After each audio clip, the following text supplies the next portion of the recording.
talk about how at Brillio we have been doing this, and this is something that when we started off 8 years ago, our CEO Raj had this very clear vision that we wanted to just focus on digital and how we use digital to solve our customer pain points. And I think what we started off 8 years into what we are today, I think we have seen different manifestations of the same problem, but it continues to exist. So I think a big part of this is when you engage with large enterprise customers, one of the big thing is it's really about a mindset change, right? How do you embrace digital? How do you basically make your current teams, your current stakeholders, right, kind of to address and kind of align to this new world that is out there? I think that's been one challenge that has been there, but I think it's starting to reduce now because there is a fundamental move, and this is across all the multiple of industry segments that we have been working with, Amit, right? We have seen everybody kind of looking at customer as the primary, right? And hence you kind of take a very top-down approach in terms of how you keep customer at the center, and then you kind of work again, on your ecosystems, your IT systems, right? And everything, kind of aligns to that. So I think one big change that we are seeing is, of course, as a challenge, right? I think the mindset change is one big thing that we continue to see, but I think it's starting to reduce. And I think that the second big thing is, the whole, because we're taking kind of a top-down approach, kind of looking at the customer, you have to kind of start creating, applied design thinking, kind of start looking at, new industry use cases, create user personas, kind of create journeys. And then you start to look at your ecosystem to support it. So since some of these companies already have, or these enterprise customers already have made significant amounts of investments, kind of rewiring their current IT ecosystem to support this new vision of being truly digital, I think is the second big, change that needs to happen, right? I would say, and I would call this a big challenge, but rewiring their current systems, rewiring their existing investments to support this new would be I would say a second big dimension. The third that I would say would be the regulatory angle, right? Like how does, those affect your industry, especially like the regulated industries like banking, finance, or healthcare life sciences. That's I would say, a third dimension. So a combination of these three I would say, would be the three big challenges, Amit, that we see, when you look at the way the transformations are happening. There are four key big industry segments that we operate in, Amit. One is our healthcare and life sciences. As a company, we are focused on, this is one of our big industries. Second one would be the banking, finance, and financial services, right? So that's a second big industry. Retail, CPG, that's a third industry. And finally, I would say a focus on TMT, which is telco, media, and high tech, right? That's our four big industry segments that we operate in. And I think, as a firm, right, I think while we've taken digital transformation as our core philosophy and, use that to solve customer problems, these are the four key industry segments where we operate. So I think, see, what is happening is, today's conversations when we look at, right, and when you talk about digital transformation, it's no longer standard transformation conversations, right? It's no longer about, hey, let me modernize your tech stack, architecture, things like that. Right? Those are continuing to be there. But I think a significant push, like I said, right, I think given the, the question that you asked me earlier, which is very customer-centric thinking, means your ability to address as an industry, right? If I take a banking example, how the banking industry is transforming, which means, my transformation stories have to be very use case driven, right? And that use cases are very industry relevant use cases. So that's where the shift we are seeing, Amit. So to the question, right, as a Brillio, one of the things is we are, basically verticalizing our offerings, right? We are basically verticalizing how we engage with our customers. We are looking at a very design thinking led product engineering mindset, right, to address all of these, business problems, and then kind of solve that using, entire product mindset. One, the, metaverse as a technology, and you see me smiling when you're asking me this question. One, metaverse as a technology, and then, its ramifications on industries, and then the weave of a 5G on metaverse, right, and then how that has helped, whether it has given tailwinds or is it headwinds, right? And we'll talk about both. So, see, one thing that we have seen, right? I think when you take customer as the primary, and I think that was a good question that we started off with, Amit. the way I think customers are today evolving, right? And I think when you kind of do a time series of the generations that we have been in, from baby boomers to all the way today, it is all Gen Alphas, right? And especially when you look at the Gen Zs, the millennials, and then your the Gen Alphas, these are people who are very well connected to the internet, right? They have complete awareness of what they are into. When you take any segments, right, whether you take a banking segment, you take a retail, you take a healthcare segment, right, people are well aware of what they are purchasing. They know what they are going after, right? So the industry, or the way I would say, the buyer personas have evolved significantly, and a lot of them are very connected and aware of what is happening. So one of the big things that as an industry that we have seen is this whole omni-channel experience, connected experiences, right? This is something where you look for very personalized offers coming your way, right? Or you're getting a very personalized services, and all of this is keeping the customer at the center. Now, one of the new things that has happened, right? I think while it started off with gaming, where gaming has been an industry for the past couple of decades, and this theme of metaverse has been evolved in multiple ways and fashions, using your gaming industry itself.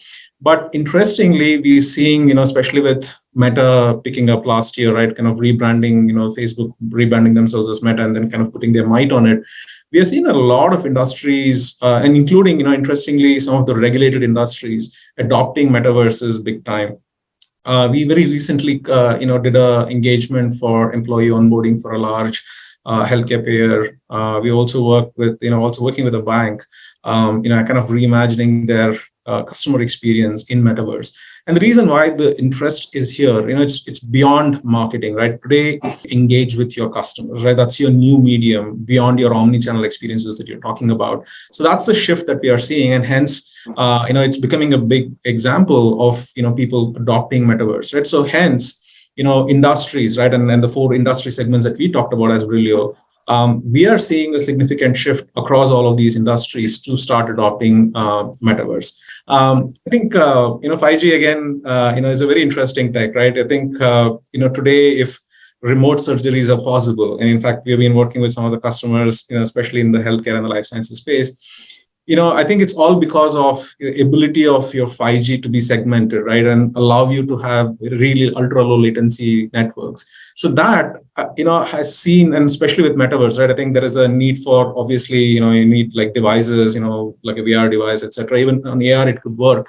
But I think, there is a very significant interest or a need for, specialized hardware, for example, right, and compute powers, etc., etc.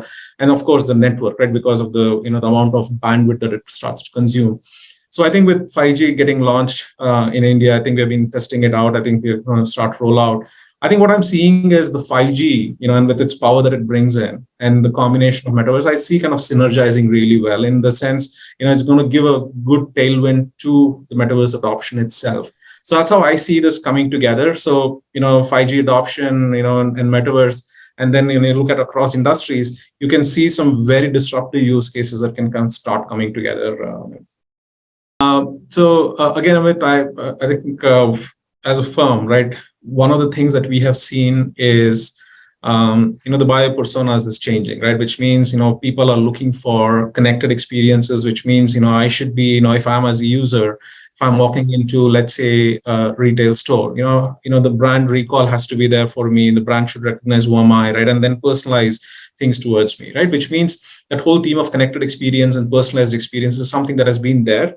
But today, the world has also moved into connected plus immersive experiences, right? And that's your shift that we are seeing in industry. So that's number one, which means metaverse now becomes no longer, relegated to the realms of gaming industry alone, right? I think it's starting to become mainstream.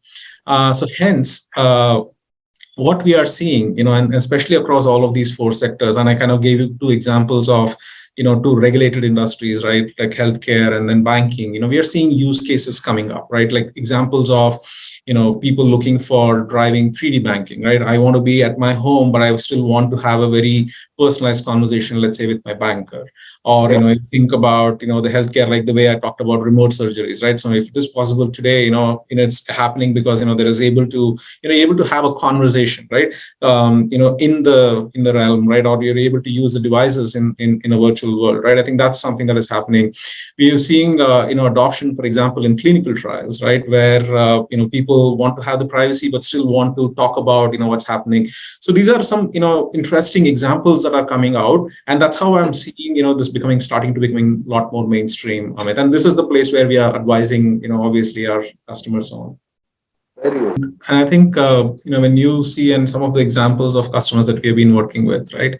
I think I think the banking as an industry, if I have to just talk for a second, I think has started to be disrupted significantly. And this is especially with fintechs coming in, right? And it's no longer just your traditional banks, which have been in the market. It's also your fintechs, which are coming in, right? And there is a big disruption, and obviously there are regulatory norms that has kicked in.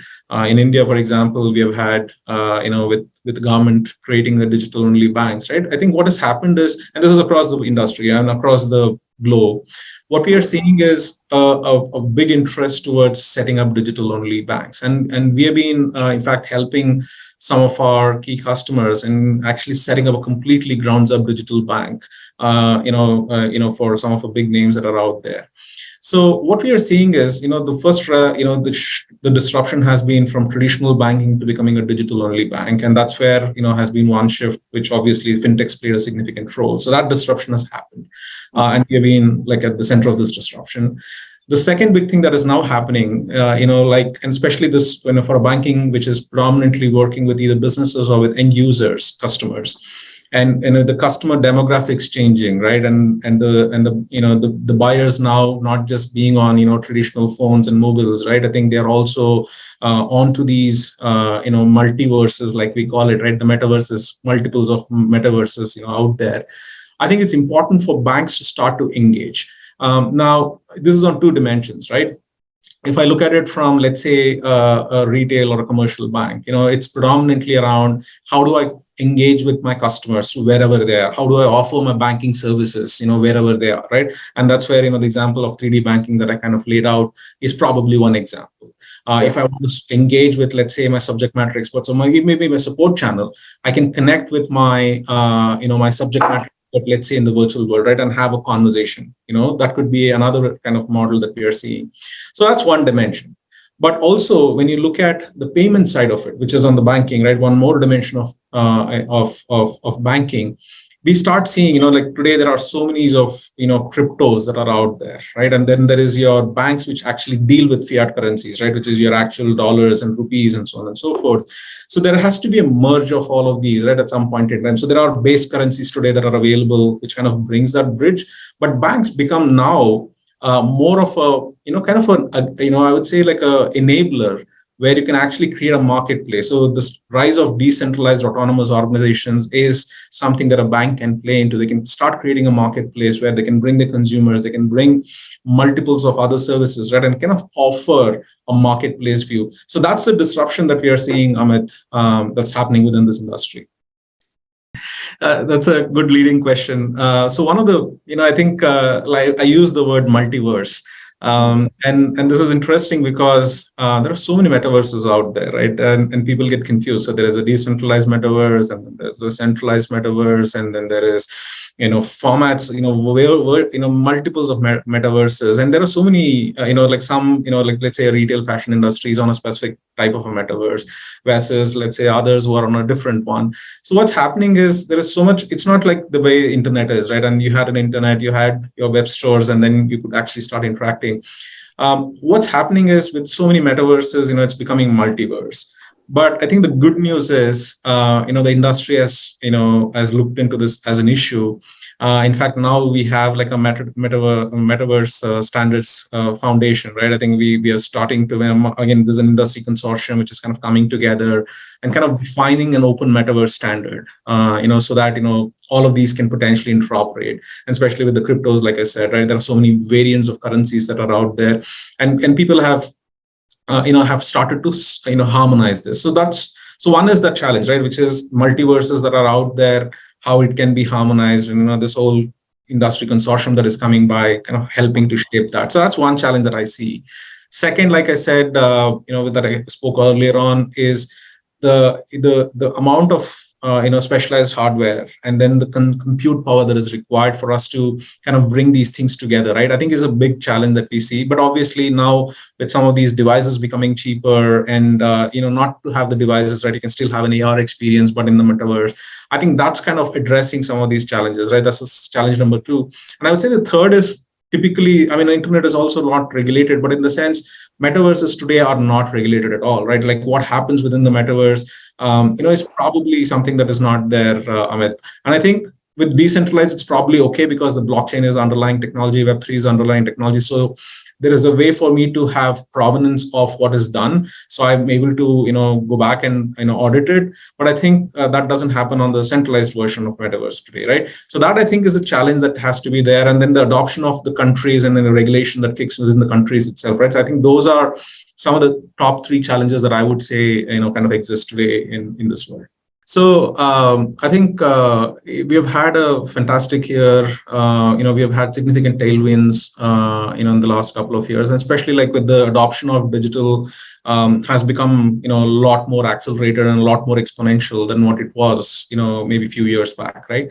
So what we are seeing is, we have been able to ride this tailwinds really well, and I think, some of the strategies that we have played into one, taking a very customer-centric approach. Some of our core values is being entrepreneurial, right? Being customer success is at the primary of everything that we do. So kind of keeping our sharp focus on what we are doing, as we continue to scale and we continue to ride these tailwinds, as I think is number one.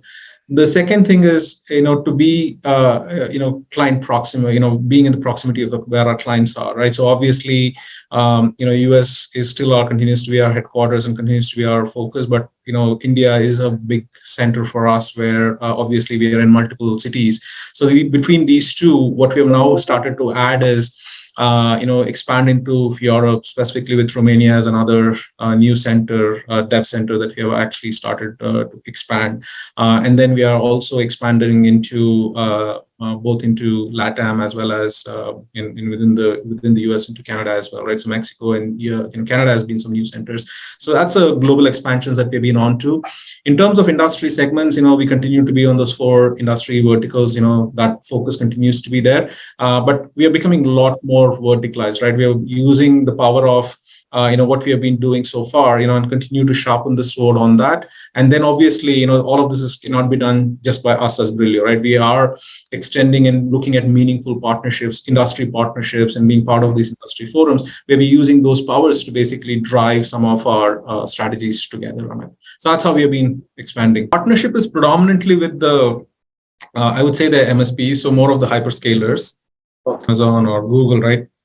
And Salesforce, ServiceNow. These are some of our key partnerships that we nurture, and of course use those partnerships to drive a lot of our go-to-market thinking, right? Like, what we are taking to customers obviously needs to be very focused and relevant and in the realm of the digital itself, and that's how we are driving that, Amit.